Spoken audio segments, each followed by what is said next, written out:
예수소망교회 매일 성경 말씀 요한복음 21장 15절에서 25절까지의 말씀으로 내가 나를 사랑하느냐 라는 제목으로 말씀드립니다. 예수님께서는 세 번의 질문을 통해서 베드로의 사랑을 확인하시고 양을 맡기십니다. 예수님이 사랑하시는 제자와 베드로는 각자의 사명을 따라서 주어진 길을 가게 됩니다. 예수님께서는 실패한 이 베드로, 예수님을 세 번이나 부인했던 베드로에게 이제 게바라는 이름이 아닌 예수를 따르기 이전에 그의 원래 이름 시몬이라고 부르시면서 이제 세 번이라는 부끄러운 그 주님을 부인했던 그 과거의 경험을 잊어버리고 다시 한번 신앙의 회복을 원하시면서 자존감을 회복시키기 위해 그가 처음에 신앙생활을 했던 그 시몬이라는 이름을 다시 한번 불러주시는 것입니다. 예수님은 실패한 제자를 포기하지 않으시고 다시 사명을 주십니다. 베드로를 다시 숯불의 자리로 이끄시고 다시 신앙의 출발선에서 시몬이라고 부르시면서 내가 나를 왜 부인했느냐라고 묻지 않으시고 내가 나를 사랑하느냐라고 물으십니다. 세 번이나 부인한 베드로에게 세 번 사랑을 고백하게 하셨습니다. 베드로의 상처를 회복시키고 보듬어 주기 위한 질문이었습니다. 예수님은 실패의 자리를 새로운 소명의 자리로 이끄시고 넘어진 자를 일으켜서 다시 회복시키십니다. 15절에 그들이 조반 먹은 후에 예수께서 시몬 베드로에게 이르시되 요한의 아들 시몬아 내가 이 사람들보다 나를 더 사랑하느냐 하시니 이르되 주님 그러하나이다. 내가 주님을 사랑하는 줄 주님께서 아시나이다. 이르시되 내 어린 양을 먹이라 하시고 또 두 번째 이르시되 요한의 아들 시몬아 내가 나를 사랑하느냐 하시니 이르되 주님 그러하나이다. 내가 주님을 사랑하는 줄 주님께서 아시나이다. 이르시되 내 양을 치라 하시고 세 번째 이르시되 요한의 아들 시몬아 내가 나를 사랑하느냐 하시니 주께서 세 번째 내가 나를 사랑하느냐 하심으로 베드로가 근심하여 이르되 주님 모든 것을 아시오매 내가 주님을 사랑하는 줄을 주님께서 아시나이다. 예수께서 이르시되 내 양을 먹이라. 예수님께서 세 번이나 베드로에게 질문하십니다. 그런데 여기서 예수님이 내가 나를 사랑하느냐 했을 때 아가페의 사랑의 단어로 물으실 때 베드로는 필리아의 사랑으로 내가 주를 사랑하나이다 이렇게 말하고 또 두 번째 내가 나를 사랑하느냐 했을 때 예수님은 아가페의 사랑으로 물어보셨는데 베드로는 필리아의 사랑으로도 대답을 합니다. 그리고 마지막 세 번째 결국은 예수님이 눈높이를 낮추어서 필리아의 그 사랑으로 내가 나를 사랑하느냐 베드로가 다시 필리아의 사랑으로 사랑한다는 말을 합니다. 결국 아가페적인 사랑은 우리 인간으로서는 도저히 할 수 없는 사랑인 것입니다. 그래서 예수님도 그 필리아의 사랑으로 물어보시고 필리아의 사랑으로 만족하시는 겁니다. 필리아의 사랑은 친구의 사랑을 말하고 우정을 말하는 것이죠. 필리아라는 단어가 친구라는 뜻의 그리스어에서 유래한 친구 간의 우정을 말하는데 상대를 자신과 동등하게 여기면서 오랜 시간 함께한 그런 친구의 관계의 사랑을 말합니다. 예수님은 베드로의 이 사랑을 받아주시고 만족해 하십니다.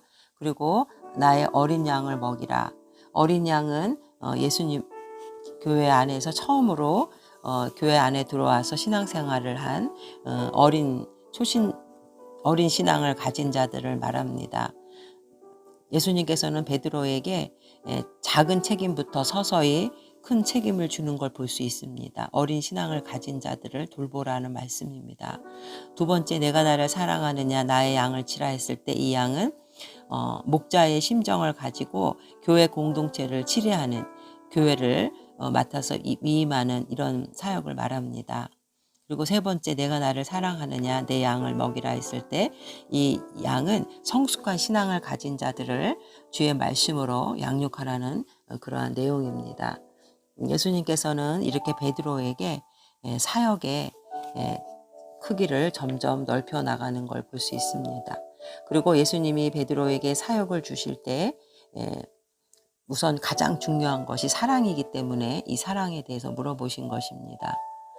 예수님을 사랑하는 목자만이 주님의 양을 사랑하고 또 그 양을 자신의 소유가 아니라 주님의 양임을 기억하기 위해서 그런 것입니다. 그리고 18절에서부터는 베드로와 또 주님을 사랑하는 그 제자가 나오는데 그 사명을 주십니다. 내가 진실로 진실로 내게 이르노니 내가 젊어서는 스스로 띠띠고 원하는 곳으로 다녔거니와 늙어서는 내 팔을 벌리리니 남이 내게 띠띠우고 원하지 아니하는 곳으로 데려가리라. 스스로 띠를 띈다는 것은 자유롭게 행동하기 위한 허리띠를 조이는 것을 말하지만 다른 사람이 띠를 띄운다는 것은 체포와 결박을 당하는 것을 말하는 것입니다. 결국 이것은 베드로의 십자가의 죽음을 의미하는 것이죠. 베드로는 AD 64년에 네로의 박해에 의해서 순교를 당했는데 베드로는 주님이 십자가에서 그대로 달려서 돌아가셨기 때문에 자신은 그렇게 십자가에서 예수님보다 그렇게 똑같이 순교할 수는 없다. 그래서 십자가에 거꾸로 달려서 순교를 당합니다. 그 다음에 나오는 제자가 20절에 보면 베드로가 돌이켜 예수께서 사랑하시는 그 제자가 따르는 것을 보니 그는 만찬석에서 예수의 품에 의지하여 주님을 파는 자가 누구오니까 묻던 자더라. 이에 베드로가 그를 보고 예수께 여짜오되 주님 이 사람은 어떻게 되겠사옵나이까? 예수께서 이르시되 내가 올 때까지 그를 머물게 하고자 할지라도 내게 무슨 상관이냐? 너는 나를 따르라 하시더라. 각각의 소명은 우리가 비교의 대상이 아닙니다. 베드로가 죽음으로부터 부름을 받고 예수님이 사랑하는 그 제자가 어떻게 되는지 물어봤을 때 예수님은 내게 무슨 상관이냐? 너는 나를 따르라 말씀하십니다. 그 예수님이 사랑하는 그 제자는 베드로와는 다른 사역으로 이 일들을 증언하고 기록하는 일을 했습니다. 24절에 이 일들을 증언하고 이 일들을 기록한 제자가 이 사람이라. 우리는 그의 증언이 참된 줄 아노라. 소명이 다를 뿐 제자들 간에 우열은 없습니다. 우리는 각자 주님이 부르신 대로 자신의 은사대로 하나님 나라 확장을 위해서 충성하는 주님의 제자들인 것입니다. 베드로가 주님의 사역을 맡았을 때 결국은 양을 칠하는 위임과 또 십자가의 죽음과 함께 그에게는 사역이 주어집니다. 결국 주님의 길을 간다는 것은 십자가를 지고 가는 길입니다. 예수님께서 이 베드로에게 나타나셔서 그렇게 3번씩이나 부인했던 베드로에게 다시 한번 내가 나를 사랑하느냐, 주님이 이 베드로를 또 사랑한다는 그 의미가 들어있는데 결국은 베드로를 회복시켜 주시고 처음부터 작은 책임으로 2번째 교회로 3번째 성숙한 성도를 또 양육하는 이러한 책임으로 점점 확대되어서 그에게 다시 한번 사역을 회복시켜 주십니다. 그리고 결국은 베드로가 주님을 사랑한다는 고백을 통해서 주님은 그가 하나님 나라의 부활의 증인인 것을 증명해 주고 계시는 것입니다. 우리는 주님의 길을 따라가는 이 십자가의 길이 결국은 우리가 헌신과 고난을 함께 가는 길임을 깨달아야 되는 것입니다. 주님은 능력 있는 자를 사용하는 것이 아니라 연약하고 부족해도 주님의 십자가를 깨닫고 또 그 사랑을 깨달아서 그 사랑을 전하는 자를 사용하십니다. 우리는 오직 예수님을 전심으로 사랑하고 자신은 십자가에서 고난받으시고 고통을 당하시면서도 세상에 남아서 이제 복음을 전해야 되는 그 제자를 생각하시고 다시 나타나셔서 회복시켜 주시고 사명을 주시는 그 주님을 바라보면서 어떠한 고난이든지 우리는 극복하고 이 주님의 사랑을 증거하는 자들이 되어야겠습니다.